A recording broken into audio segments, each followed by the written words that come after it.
Good morning, members of the jury. Before I start, I want to thank you for your time and attention this week. I know it's been a long week, and there's been quite a bit of evidence and a lot of witnesses, so thank you for that. This is Tim Smith. Tim was happy. He was successful. He was kind. He was involved in the community. And he was loved by everyone. Tim was everything that the defendant was not. And the defendant couldn't stand it. And when Tim decided he was finally going to leave the defendant and move to DeLand and get a new job, the defendant was so angry. He told everybody, if Tim thinks he's leaving me and moving, he's got another thing coming. He thought Tim owed him. He was not going to let Tim leave him that way. So instead, he brutally murdered him. This is a case about death by 1,000 cuts. And what that means is that there isn't one big piece of evidence or one big witness, but the accumulation of many seemingly small pieces of evidence, when put together, become devastating, and they result in the overwhelming proof of guilt. That's what this case is about. The defendant thought he was smarter than everyone. When Darrell Levine asked him, "Did you do this?" he didn't say no. He said, "No one is ever going to be able to prove it." But guess what? He hadn't met Sergeant Pinder and the other detectives from the Marion County Sheriff's Office, because they worked tirelessly for 8 months to prove this case. And remember all the things they told you they did. The detectives canvassed both neighborhoods where the apartment was and the residence was numerous times. They dug through the trash at those places. They knocked on every door and tried to collect every piece of video that they could. Other detectives went to every single business on the street between the apartment and the residence. They dug through the dumpsters there looking for evidence.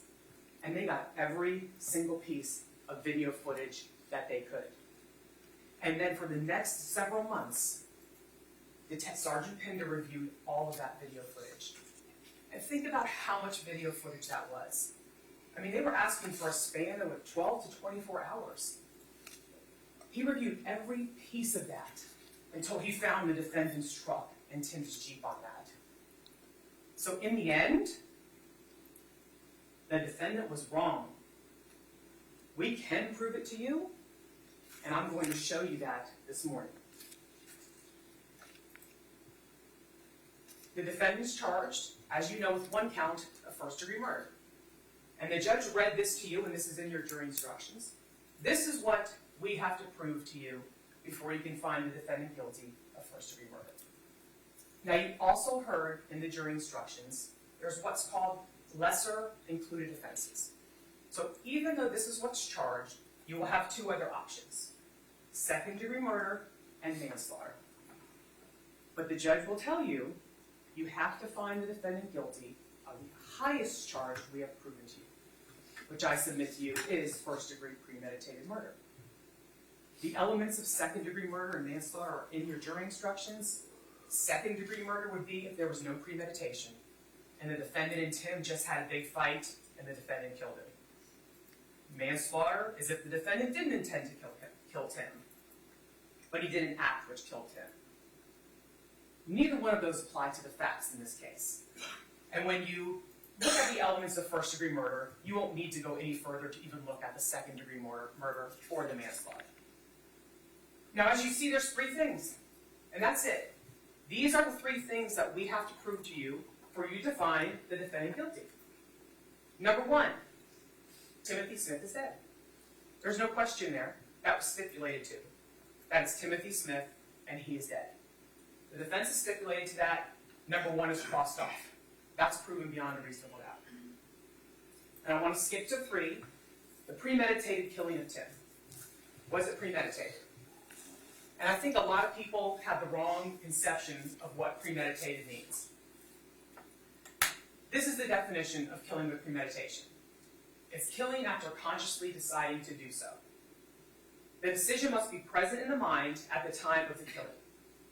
The law does not fix the exact period of time that must pass between the formation of the premeditated intent to kill and the killing.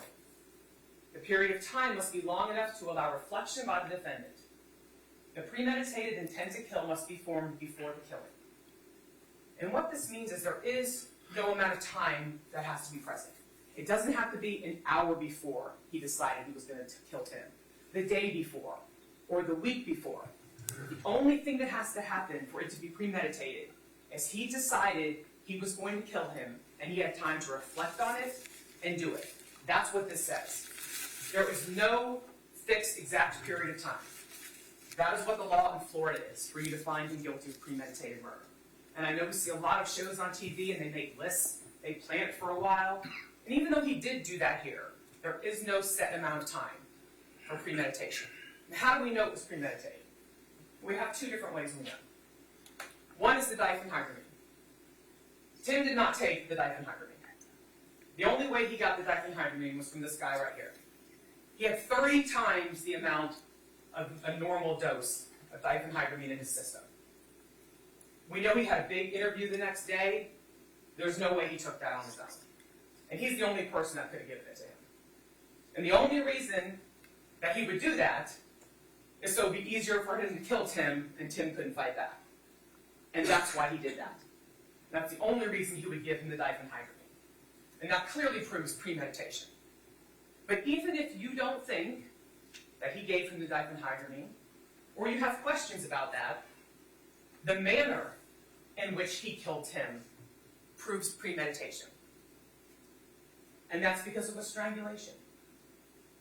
That's a prolonged, tightening, squeezing, remember, until he broke his neck. When you are doing that, it takes some time. And Dr. Corey said that mark was so defined and dark that it had been on there a while. During that time when you are doing that and you are squeezing, you intend to kill Tim Smith. There's no way you don't intend to kill Tim Smith during the time it takes to strangle him. That is premeditation. Fits the exact definition of premeditation. And also, it's not just strangulation. We have 2 separate acts. He not only strangled him in the most horrific manner, he beat him in the face. I mean, multiple blows, multiple. You have the left eye, you have the right eye. I mean, during that time frame of beating him in the face, the time it takes to go get the ligature, whatever it was, maybe he had it next to him.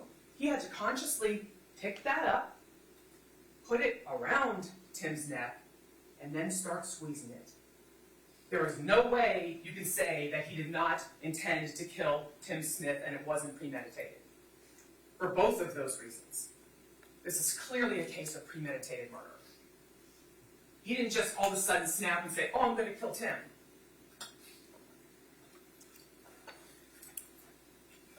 And that's 3. So now we've met 1, Tim is dead. We've proven that beyond a reasonable doubt. Is it premeditated? Sure. You have 2 different ways it's premeditated. Pick which one. They both apply in this case. What does that leave? The death was caused by the criminal act of Herbert Swilley. That's the last thing we have to prove to you, is that this guy did it. I first want to talk about the defense witnesses before we go into our evidence. We heard from Amy Counts. She said she heard a child or a person screaming Friday night in the general direction of the apartment of Tim and the defendant's apartment, which is 3.5 blocks away. Thanks for the testimony, Ms. Counts, but Tim was already dead at that point. We know Tim was dead Friday evening. around 11 o'clock. Remember that there had been no use of his phone after 9:45 on Thursday. He didn't go to work. Nobody had seen him. He didn't reply to a text. He didn't reply to a call. And by the time they found him Saturday, he had already started to decompose. So Amy may have heard some screaming or a child screaming Friday night, but it didn't have a thing to do with this case. Not a thing. And it added nothing. Matt Beeler, I'm not really sure what he was called for. He said he flirted with Tim on Grindr the week he was killed, and then he found out Tim died. Okay. So that's fine, that's all true. That doesn't affect anything, the facts of this case, or make the defendant not guilty. Danielle Velez went out to smoke Thursday night around 9 p.m. The Jeep wasn't there. That's true. It wasn't there at the time, 9 o'clock, because it was at the house. She went to work Friday morning, and the Jeep was there. And she thought that was unusual because it usually wasn't there overnight. True, that's true. We proved that ourselves. The Jeep went there late Thursday night into Friday morning after 9, and then it was still there Friday morning because Tim was dead. So Danielle Velez helped prove our case and reinforce what we've already told you. Now we have Rebecca True. She was married to James True. He seems like a horrible individual, and I feel sorry for Rebecca True. But Rebecca True also helped prove our case that James True didn't do it because he was in Fort Lauderdale at the time, which we proved to you. How? James True. So if you remember, we had heard a lot about DNA. James True's DNA was on an adult sex toy. And if you recall, also, defendant's and Tim's DNA was both on that adult sex toy as well. The majority of the DNA on that sex toy was the defendant's. We don't know who had sex with James True at the apartment. That is unknown. All of their DNA was on the sex toy. They both used the apartment for sexual activity. And if you recall, in Deputy Hunt's body cam, the defendant told Deputy Hunt, I was here last Saturday with someone. Tim did not want to play, so he went on a motorcycle ride. So the defendant was there 1 week prior. And that body cam is in evidence if you need to watch it. James True's fingerprint was also on the gun oil lubricant bottle in the bedroom. He was clearly there. He had sex with someone. But what do we know? James True was in Fort Lauderdale where he lived from 5 p.m. on Thursday, March 23rd, until Friday, March 24th at 9:30 a.m.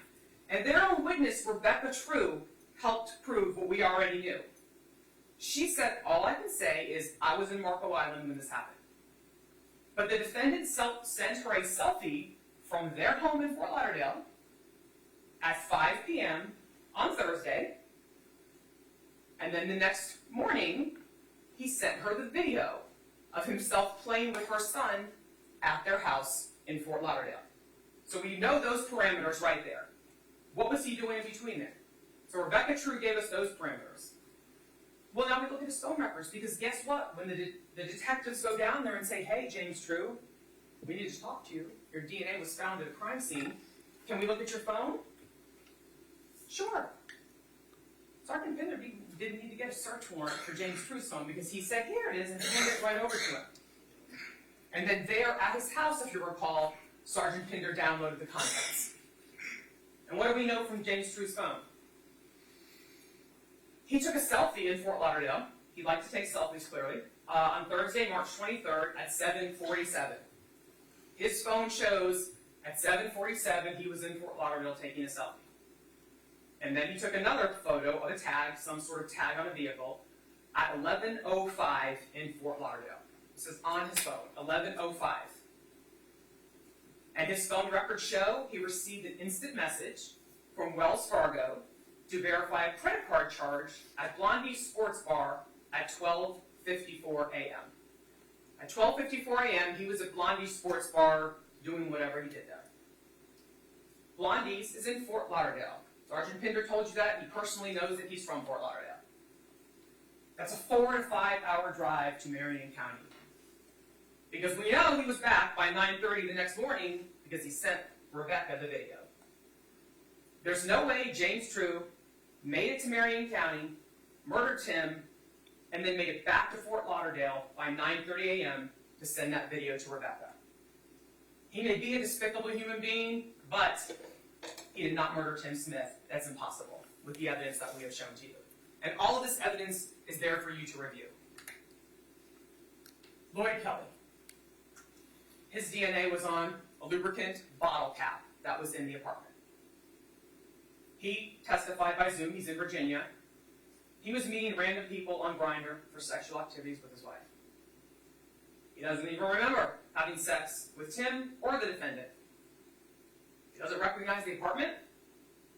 He said it's very common for people that he and his wife would meet at hotels to bring their own lubricant. And the defense attorney made a big deal about asking everybody, did you ever obtain a sample of Lloyd Kelly's DNA? Nobody went and swabbed his cheeks, but nobody's disputing that that was his DNA. They got the hit back from CODIS, which is a DNA database, that said it was Lloyd Kelly. And he's in there because he's a convicted felon and he's on probation. Got that. Nobody's disputing it. We don't need to go get another swab from him to prove it. It's his. Nobody's disputing. We're not disputing that. But unlike this guy, there's no reason in the world Lloyd Kelly had to kill Tim. There's been no evidence of a reason, no evidence that he even slept with Tim. We don't know. No reason.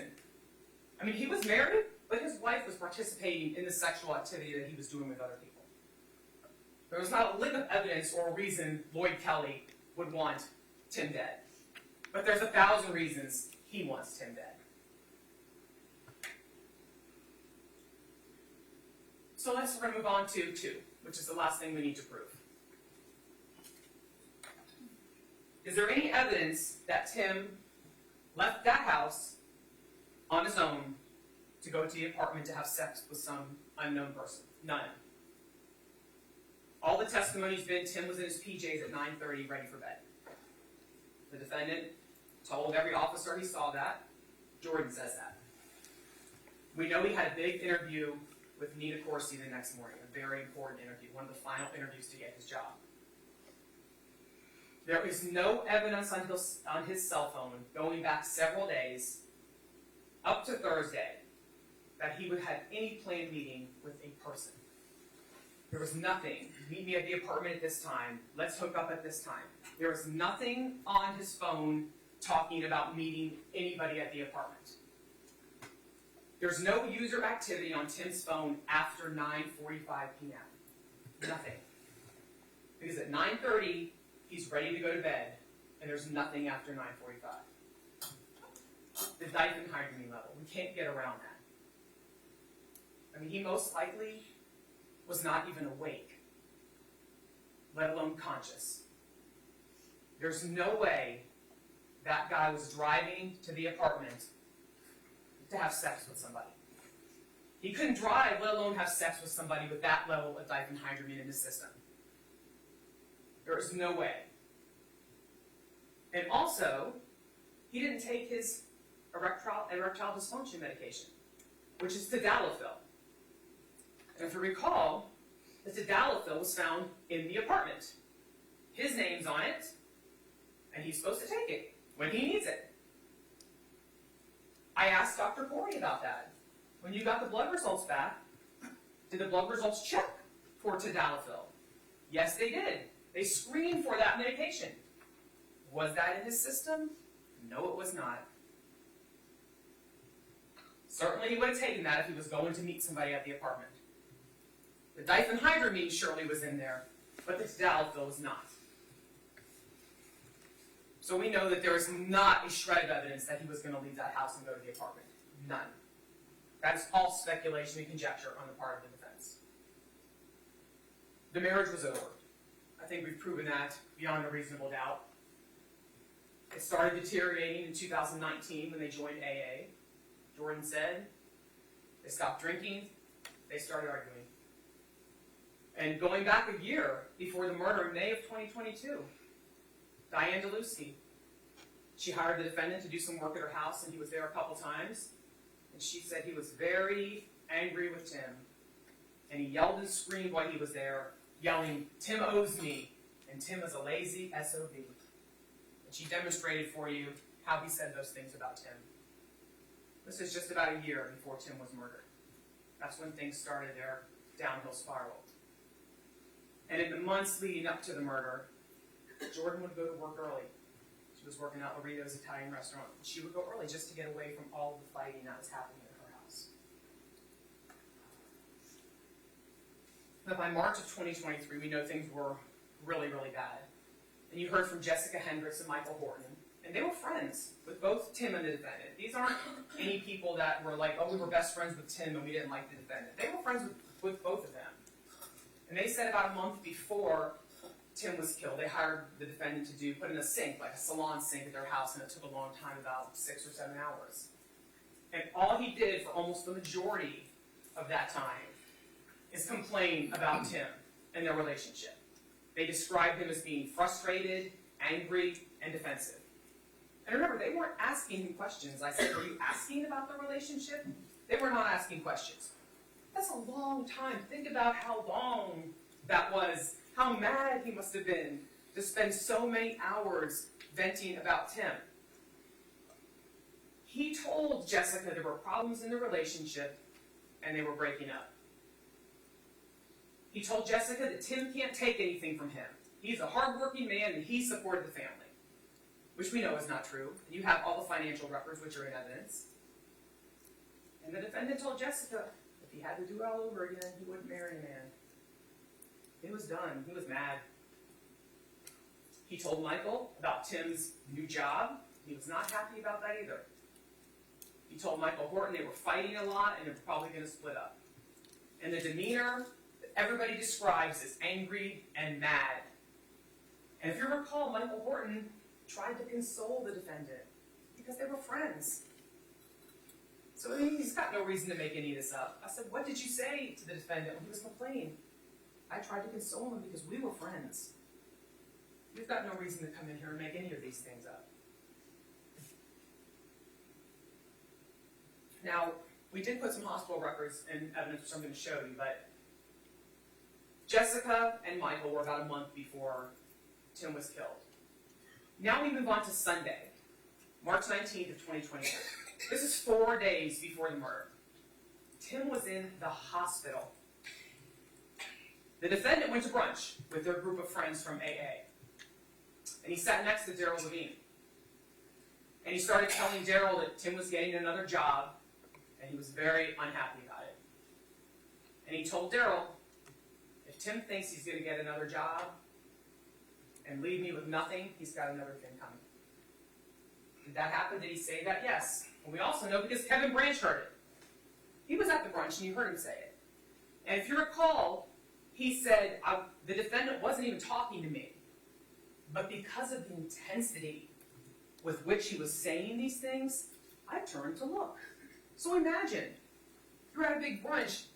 The intensity with which the defendant was complaining about Tim was so strong that Kevin turned and looked. And he heard him say, if Tim thinks he's leaving me and taking another job somewhere else, he's got another thing coming.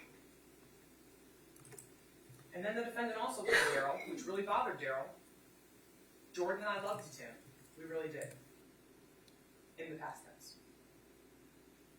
All of these witnesses and all this testimony confirms, there's no question, this marriage was over. And think about this new job. You heard a lot about that and you probably wonder why. Well, think about that he was willing to leave a job he had been at for 7 or 8 years. He loved that job. Everybody loved him there. This was not a big pay raise. He wasn't getting a big pay raise. I mean, of course he said, look, he was making more than we were willing to pay, but I was going to get the management, the owners, to come up to what his salary was because she wanted him so bad. So he wasn't getting a pay raise, and he was going to have to relocate. He was going to have to leave all of his close friends. And you've heard about the close group of friends that he had. And think about this, he was also going to have to leave Jordan. I mean, Jordan was like a daughter to him. He and the defendant had been together since she was 8 years old. How bad were things with the defendant that Tim was going to give up everything he had and loved in Ocala to get away from this guy? He was going to give it all up for no more money and to leave everything. And we know he definitely wanted the job.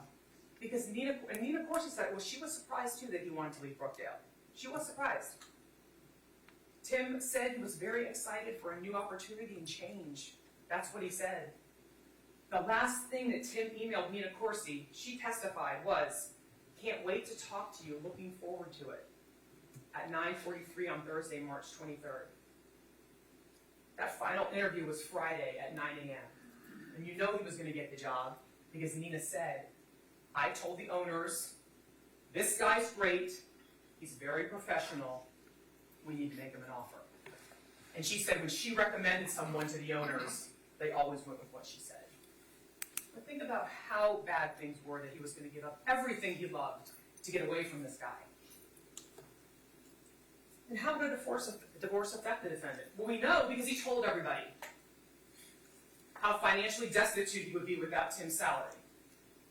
He told everybody, after Tim died, I need the life insurance money, I'm struggling financially. There's no question that he could not afford to live the way he was without Tim's salary. The day after they found Tim's body, Candace Baker went over to the house. And she said the defendant was already in the office looking for the insurance papers. And he told her, I need my money. The day after they found Tim's body. Why? Because that's why he did it, so he would have the life insurance money. He told Jordan multiple times he needed the insurance money to pay the bills. He told Victor Gardner multiple times he was struggling financially. He told Darrell Levine he was having a hard time getting the insurance money and he needed it. He told everybody that. That was no secret. And he talked about getting the insurance settlement and that he was going to take a big trip in an RV to the mountains once he got his money. Now, Deputy Kyle Shaw is the first well-being deputy. He did that check on Friday, March 24th. And if you recall, the defendant did everything he could to make sure that that deputy had no reason to make forced entry into the apartment. Everything he could. Deputy described the situation as nothing urgent, nothing to cause alarm or suspicion. He said the defendant made it seem like it was not that big of a deal. The defendant told Deputy Shaw, oh, Tim meets clients here and then he leaves in their car all the time. No worries. Based on what the deputy saw and the defendant's lack of concern, lack of urgency, there was no exigent circumstances and Deputy Shaw could not break into the apartment. And the defendant told Sergeant Pinder that Deputy Shaw told him to go check the hospitals to see maybe Tim's there. Which is interesting, because guess what? The 2 weekends before the defendant murdered Tim was in the hospital. This is March 11th of 2023. This is 2 weekends before. Tim goes to the hospital because he was complaining of waking up in the morning, trying to get out of bed, and then passing out and falling on the floor. He woke up, he was weak, and he was unable to get to the bed. Once he was helped to the bed, he was seeing double vision, and he again passed out. 2 weekends before, Tim's at the hospital. He doesn't stay that day, although the hospital records are in evidence. He checks himself out, they do a bunch of tests, they're like, we don't know what's wrong, and he leaves. But guess what? He goes back the following weekend. And this is the Saturday before he's murdered, March 18th. He goes back to the hospital again. Same thing. He says, complains of weakness, difficulty getting his words out, and it began at 00:30, which would be 12:30 in the morning, when he woke out of sleep. He attempted to ambulate to walk to the bathroom. When he became weak, he had difficulty getting out of bed and difficulty getting his words out. He had to spend the night in the hospital. This is Saturday. He spent the night at the hospital and got discharged on Sunday. This is the Sunday that the defendant was at La Cuisine having brunch, while his husband was in the hospital for the second weekend in a row. And these are the things. He's passing out. He's dizzy. He can't get his words out. This is the weekend before his body's found. Knowing that, how do you not tell the deputy that when he comes there on Friday, when you call him? You don't tell the deputy? Oh my God. My husband has been in the hospital the past 2 weekends. He's been passing out. He's weak. He can't talk. We don't know what's wrong with him. You don't tell the deputy that? It's because you don't want the deputy to go in there, and you already know that. You know Tim's dad in there. Excuse me. I'll push for a second.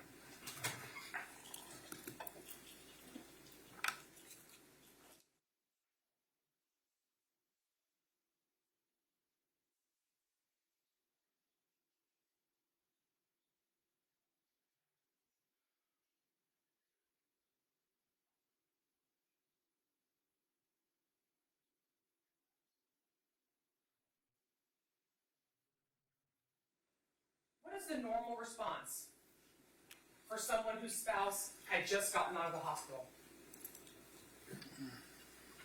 What is a person's normal response? Kick in the door?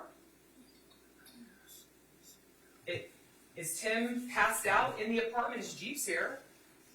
He's passed out the past 2 weekends. He hasn't even been able to get to the bed. A person's normal response would be to break in the door. He was a handyman. He put that door on. He could fix the door. His excuse is, I didn't want to get arrested, so I didn't kick in the door. Okay. He didn't do that. He didn't do any of that because he knew Tim was already dead in there. Even if he didn't want to kick in the door, he would have certainly told the deputy. And the only reason he didn't do any of that is because he knew Tim was already in there dead. Because if he didn't know that, he would have forced entry into the apartment or certainly told the deputy, because then the deputy would have been able to go in there under exigent circumstances. And even further, when he finally gets Jack, the landlord, to meet him at the apartment with the key, he still doesn't go in. If you recall the body cam, the deputy comes up and he's standing against the car with Jack, the landlord. Jack was asked, why didn't you guys go in if you were both there with the key? And Jack, the landlord, said he didn't want to go in. I don't know why we waited for the deputy. I mean, his whole thing is, I don't have a key, I don't have a key, I can't get in. Well, when you finally get the key, and you're standing there with the landlord, why don't you go in then? And he'd been there the weekend before, on his own without Tim. The landlord is there. There's no reason not to go in. The only reason is because he knows Tim's already dead in there. He's got a key, and he's just kicking back with Jack, waiting for the cops to get there. There's no other reason he didn't go in there with the key.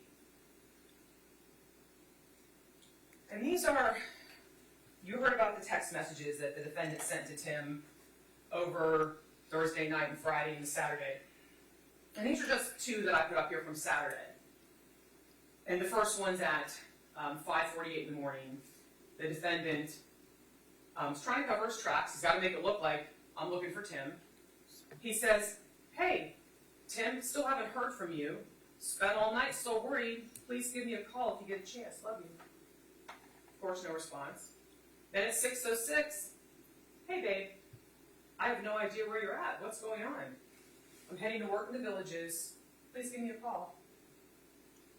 Is this a realistic text that you're going to send your husband, who hasn't contacted you, hasn't called you, hasn't texted you? You've got the police involved. If you didn't kill him and you're really worried about where he is you just going to be like, hey, babe, I don't know where you are? Or are you going to be like, call me right now. I've called the cops. Where are you? This I'm going to object to golden rule again. That's sustained. And I would move for a mistrial at this point. Then, Jim, I'm going to ask you to step out just for a few moments with the bailiff.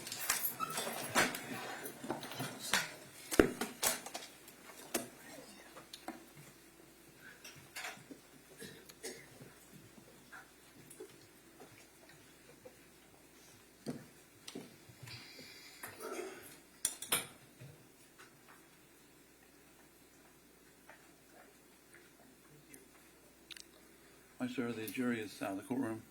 You had an objection. I sustained the objection. Is there anything further you want the court to consider? Yes, I would ask the court, I would move the court for a mistrial state initially crossed that line into golden rule territory. The court caught it, it admonished the parties, and now it has happened yet again. The only recourse, I don't believe a curative instruction is enough to overcome what has occurred. For a golden rule, the remedy is a mistrial. So I am moving for a mistrial at this point, and would ask the court to grant the motion. Ms. Byrne? Judge, after we discussed that at the bench, I said a person the next several times. That was the first time, if I said you, that I said it after a person. I clearly said a person all the times after that. All right.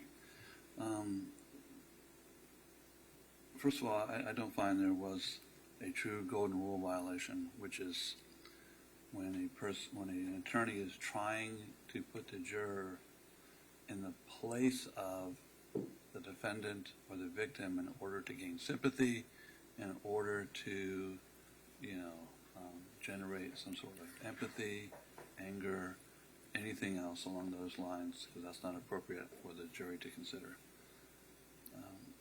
I noticed Ms. Byrne saying you. As I told you guys when I called you up, I just said, hey, let's kind of be careful about this, because my opinion, and what I said when you guys came up here, in case the record wasn't clear, is that I believe she's using you in kind of the omniscient, like not you as a juror, just like you as in, the omniscient, the world in general. She was using it to describe how generally a person might feel or do, and then comparing that to what the defendant did.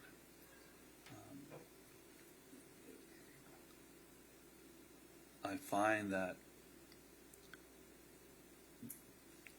I believe in this situation, and what I find is that there's no intention to put the jurors in the place, or make the jurors feel like they're in the place of the defendant or the victim or anyone else.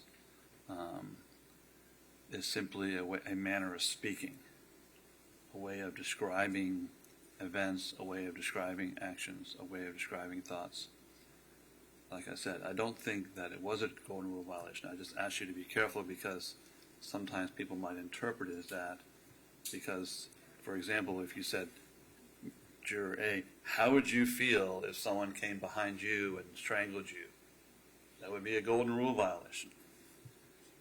Here, I think, like I said, it wasn't being used to particularly have a juror be placed in the position of victim or defendant, just kind of used in the omniscient. And then instead of saying, how would a person feel, she said, how would you feel?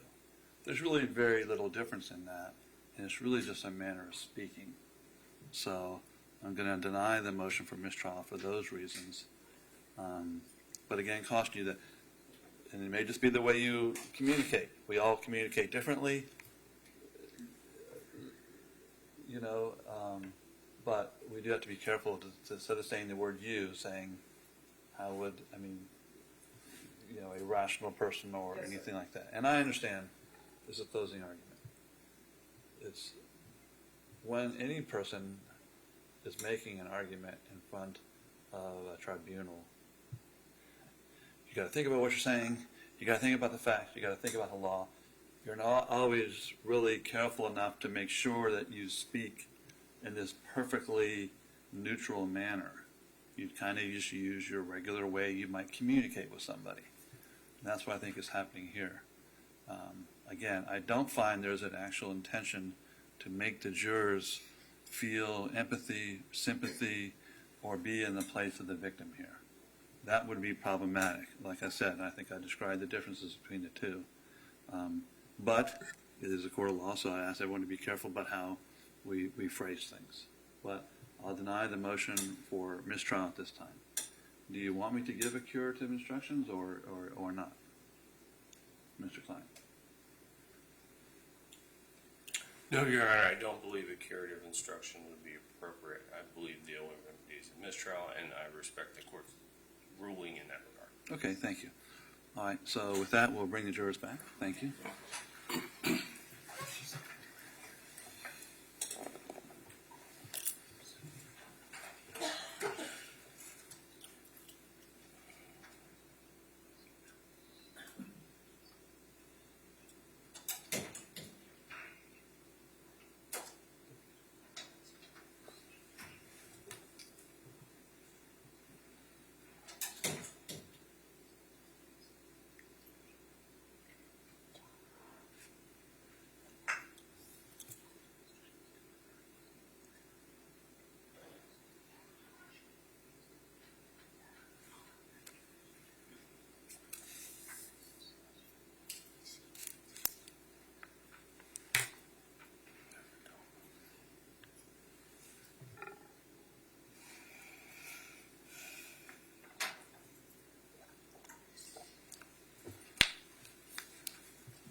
Welcome back, ladies and gentlemen. We're ready to begin.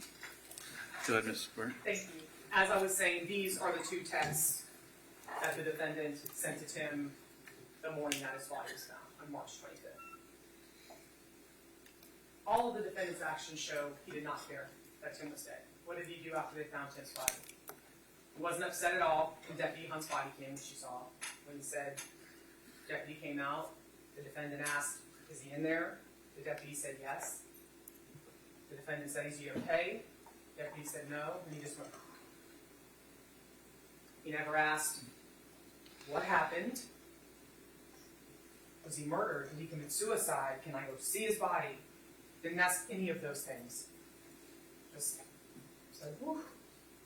And then when Deputy Hunt said, I'm going to call major crimes, he didn't ask, was he murdered? Why would you call major crimes? What happened to him? Was he shot? Was he stabbed? Doesn't ask any of those questions. And Sergeant Pinder talked to the defendant right after they found the body in his car. And he said the defendant was pleasant and calm. Nobody that talked to the defendant Saturday when Tim's body was found, or any of the days after that, said the defendant was upset. Nobody. They all described him as normal. And the defendant, this is Sunday when Candace Baker talked about this. Sunday after they find the body, the defendant is throwing all of Tim's things away. Everything. Clothes, knickknacks, food, vitamins. Professionally taken photographs that were hanging on the wall. The defendant took them down and had them stacked on the table. Everything. It was a fire sale. Get rid of it all. Why? Because he didn't care. He killed Tim, he got rid of him, and we're moving on. And he told Candace. Candace was very upset. And he said it was his house and he could finally have it the way he wanted. Are these the actions and the things of a man who's upset? That his husband, that he's been with for 15 years, is dead? And the next morning, early in the morning after they find Tim's body, he's on Grindr, the dating application where they meet men to have sex with them. The following morning, 2 people saw him on that, not just one.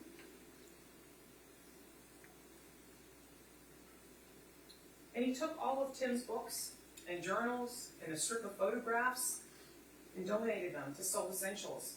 And that was 5 days after they found Tim's body. And Darrell Levine said the defendant was at a gay campground the weekend after Tim's body was found. He said it could have been the weekend after, one to two weekends after Tim's body was found. The defendant was happy and having a great time by the pool. That's what he was doing. And then he moved his friend Kevin into the house and was sleeping with him in the bed he shared with Tim. Victor Gardner told you that Kevin had moved into the house, and Jordan told you they were sleeping in the same bed.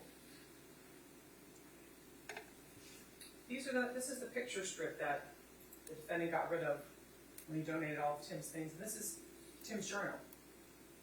And you can see from these pictures, they appear to be younger.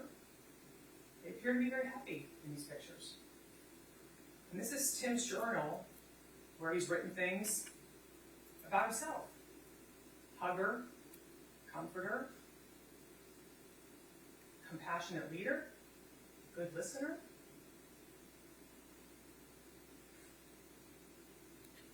The defendant got rid of those things. If he loved Tim and was upset that Tim had been murdered, these are pictures of a happy time with Tim, where Tim wrote words that described himself. If he cared about Tim and hadn't murdered Tim, he would keep this forever. This is a big thing he got rid of 5 days after.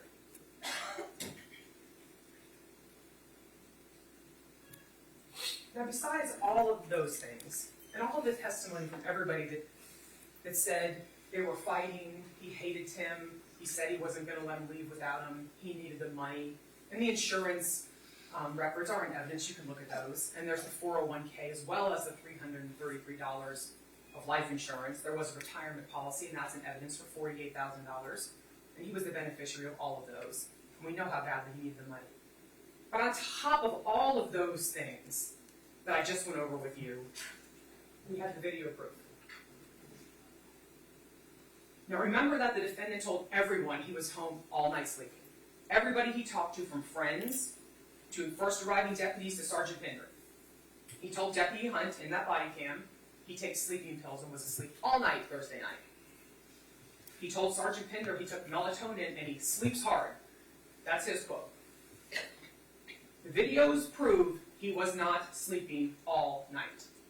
And I tried to condense these and make these as easy to follow as I could. I know you heard a lot about different times and videos. The first thing that happens is the defendant driving his truck to the apartment after he murders Tim. And I want to go over this map that I know you saw a lot of quickly. Right here is where Tim and the defendant live. This is Pedro Vasquez's residence, where we have a lot of video from. Down here, this is not a road. There is one house that's down here with one person that lives here.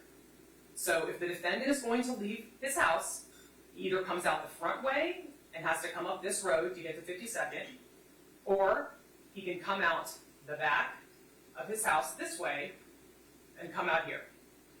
So those are the only two ways in and out, are this way or this way, right here.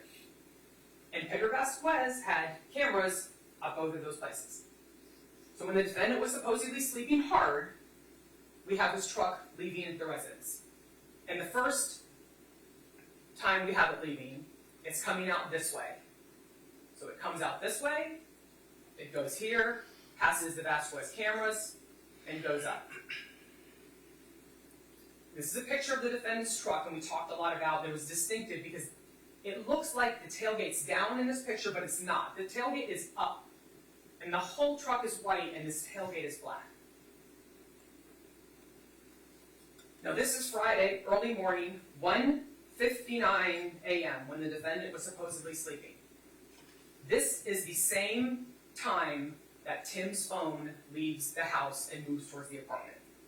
Tim's phone is moving, Tim's body is in there, and the black bag is in there, and this is the defendant's truck, and this is from the video. It's just a stop. The video stopped right here. This is him passing the Vasquez house, going up the road right there. And he's the only one that had a white truck like that, and leaving at 1:59, the same time. You can see the picture, clear as day.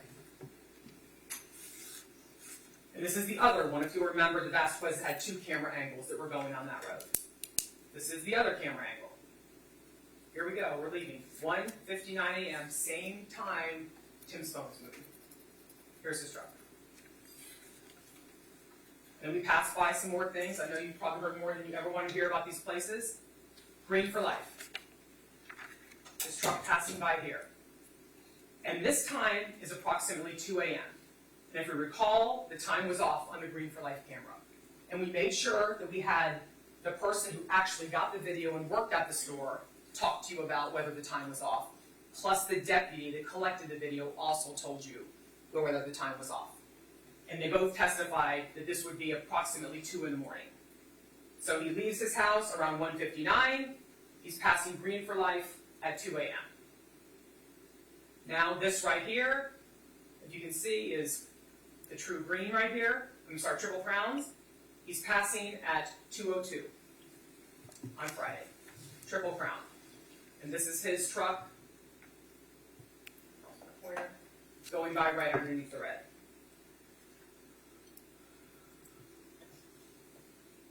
And now the Marathon gas station, 2:02.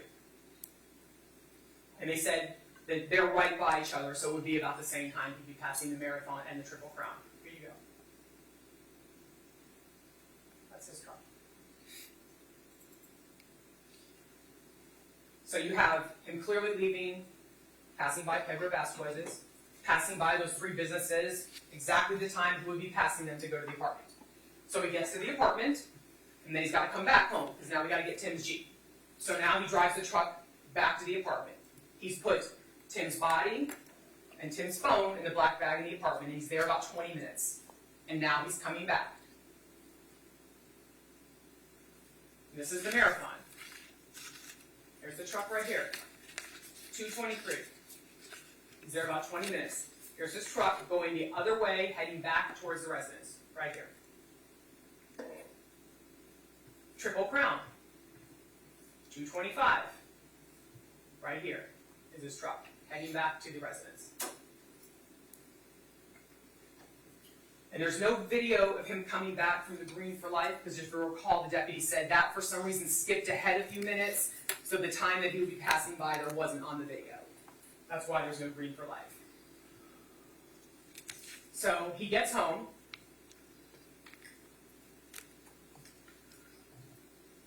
And this is him passing by Pedro Vasquez, coming back home. Right here.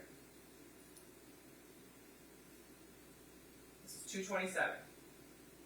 As you recall, he lives right down here. And he's got a fence. And you're going to see him turn right into his house.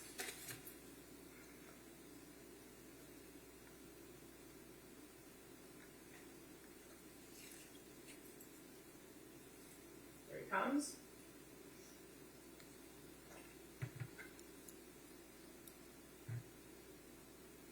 Coming right by. And we know that that's his house, the direction he's going. Because that's the only thing back there.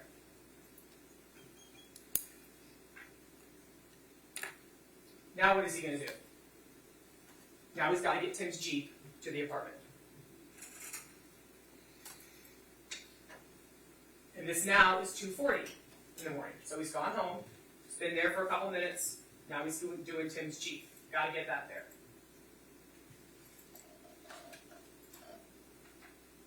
And again, this is coming right from his house. There's nothing else down here. That's coming from his house. Tim's Jeep moving out now.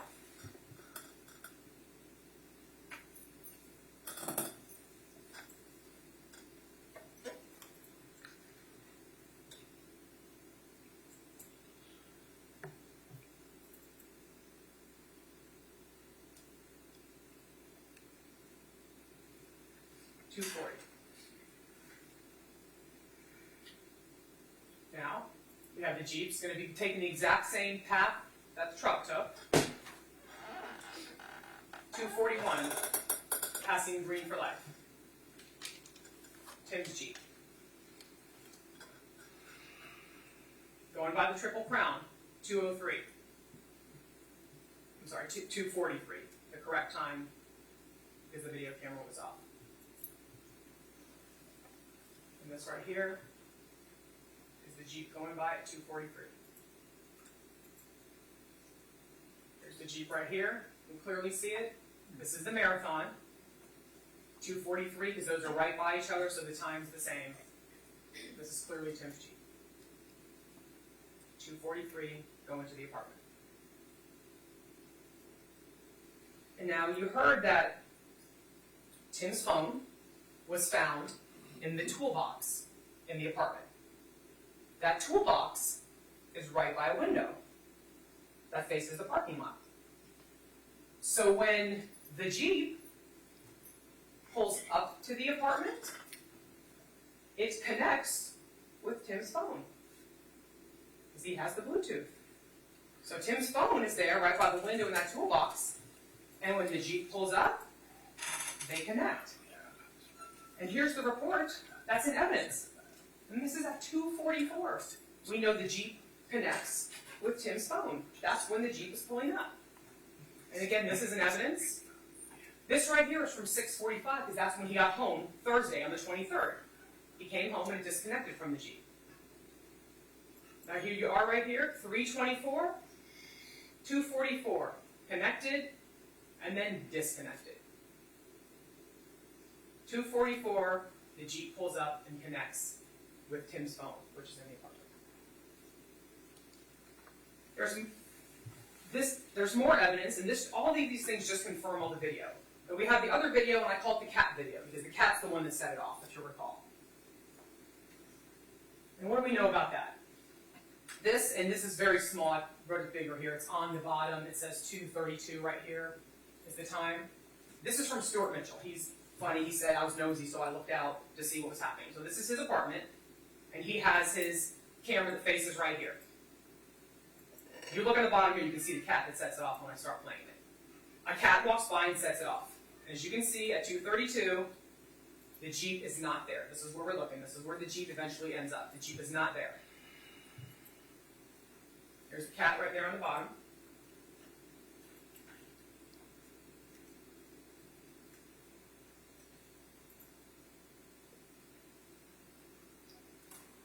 No Jeep, 232. Now, we're at 326, and you know that because you can see in the bottom, it's very small, 326. The cat sets it off again, you'll see the cat. Here's the Jeep. The Jeep is there, and the Jeep was not there before. Because we know the Jeep got there at 244 because that's when it connected to Tim's phone. And clearly, if the Jeep does not set off the motion activation on this camera, then if the defendant parked on the other side of the Jeep to go into the apartment, it's not going to set that off either. That's common sense. So the Jeep didn't set it off. A truck parked on the other side is not going to set it off at all. You can see the cat right there on the bottom. Set it off. And now Tim's Jeep is there. So we know it wasn't there before, and it's there now. And all of this evidence just corroborates everything that we have.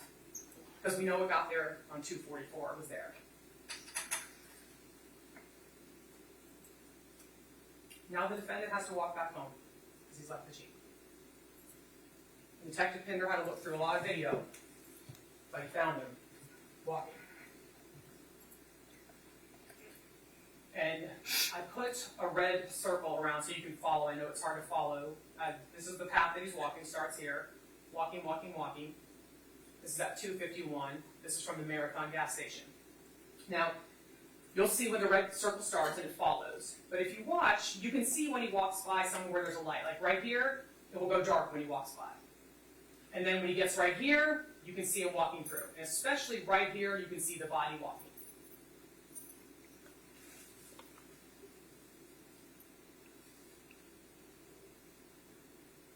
Look right here because you'll be able to see when he walks by there.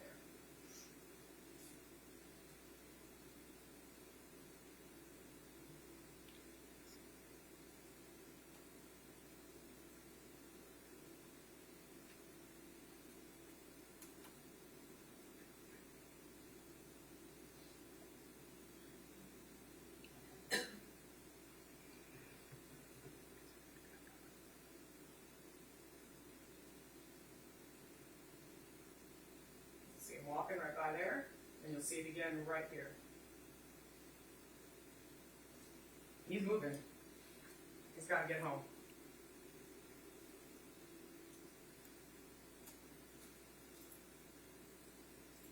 Okay, and crosses right by. You can see when the light right there goes off when he walks by. According to Google Maps, which are again are in evidence, it would take 35 minutes for the defendant to get from that spot at the Marathon gas station back to his house walking. That would put him at his house at 3:26 a.m. He is accessing that Ring doorbell camera at 3:26 a.m. Can't get around that. The phone records are in evidence. When he was sleeping hard after he took his melatonin, he somehow is accessing the Ring doorbell at 3:26, the time he would get home after that walk. And then after that, he's on Facebook, Grindr, and Gmail until he leaves to go to the gym. Jordan Swilley. In a case of a death by 1,000 cuts, this is the final cut. Right here, Jordan Swilley. She's obviously in a terrible position. She loves her dad. She loves Tim, who's like a second father. She said she got woken up because she heard a noise. She doesn't know what kind of noise, but the noise woke her up. Her Ring doorbell app was going off after the noise multiple times, she said. She didn't check it, but it went off multiple times. And the next morning, the defendant asked her if she heard anything. She said yes. And the defendant said, "You were sleeping. That's all you need to remember." And I asked her, "Did the defendant ask you to lie for him?" She said yes. He told her, "If anyone asks, I was home all night." But we know he wasn't home all night. She was upset. She was confused. She went to her best friend Layla's house to talk to her about what she heard that night before and what her dad had told her. Then she even had to go to see her friend Allison just to get a hug. She was so upset. Tim was gone, she didn't know where he was, and her dad was telling her to lie for him. Probably one of the most important pieces of evidence that she said is that Friday night after they went to the apartment, her dad made her stop at a gas station so he could throw away a pill bottle because he didn't want to throw them away home. That was the alternative. He didn't want to take home. This case has clearly been proven to you beyond every reasonable doubt. We would ask that you find the defendant, Herbert Swilley, guilty of first-degree murder. Thank you. Thank you very much.